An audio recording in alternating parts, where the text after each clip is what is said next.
After load is approximated by mean arterial pressure.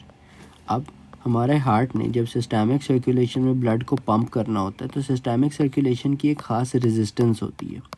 अब इस resistance को उसने ओवरकम करना होता है। अब जब ओवरकम करेगा तो जो आउटपुट बाहर निकालेगा उसको कार्डियक आउटपुट कहते हैं। जितनी टोटल पेरिफेरल रेजिस्टेंस ज़्यादा होगी उतना आफ्टर लोड ज़्यादा होगा। जितना आफ्टर लोड ज़्यादा होगा उतना ही कार्डियक आउटपुट कम हो जाएगा, क्योंकि अब आगे रेजिस्टेंस ज़्यादा है। जितनी रेजिस्टेंस आगे ब्लॉकेज, आप समझ ले, ब्लॉकेज नहीं कह सकते, रेजिस्टेंस कहेंगे आप। जितनी रेजिस्टेंस ज़्यादा होगी उतना ही ब्लड आगे की तरफ कम जा रहा होगा, तो कार्डियक आउटपुट कम हो जाएगी। अब प्रेशर ज़्यादा होगा तो वॉल टेंशन ज़्यादा हो जाएगी, जिसकी वजह से आफ्टर लोड ज़्यादा हो जाएगा।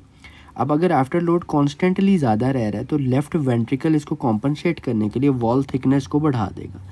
इसको लेफ़्ट वेंट्रिकुलर हाइपरट्रॉफी कहेंगे, जिसकी वजह से अपना कार्डियक आउटपुट भी बढ़ाएगा और इस रेजिस्टेंस को ओवरकम करेगा।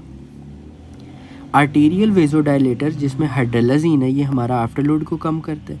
अगर आफ्टर लोड कम हो जाएगा तो कार्डियक आउटपुट बढ़ जाएगी। इसके अलावा एस इनहिबिटर्स और ARBs प्री लोड और आफ्टर लोड दोनों को कम करते हैं।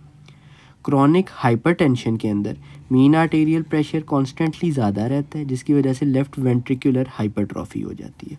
अब इस बात को जो बात इसमें याद रखने वाली है कि वीनस वेजोडाइलेटर जैसे कि नाइट्रोग्लिसरीन प्रीलोड को कम कर रहे थे, आर्टेरियल वेजोडाइलेटर जैसे कि हाइड्रोलाजीन आफ्टर लोड को कम कर रहे थे, जबकि एस इनहिबिटर्स और ARBs प्रीलोड और आफ्टर लोड दोनों को कम कर रहे हैं।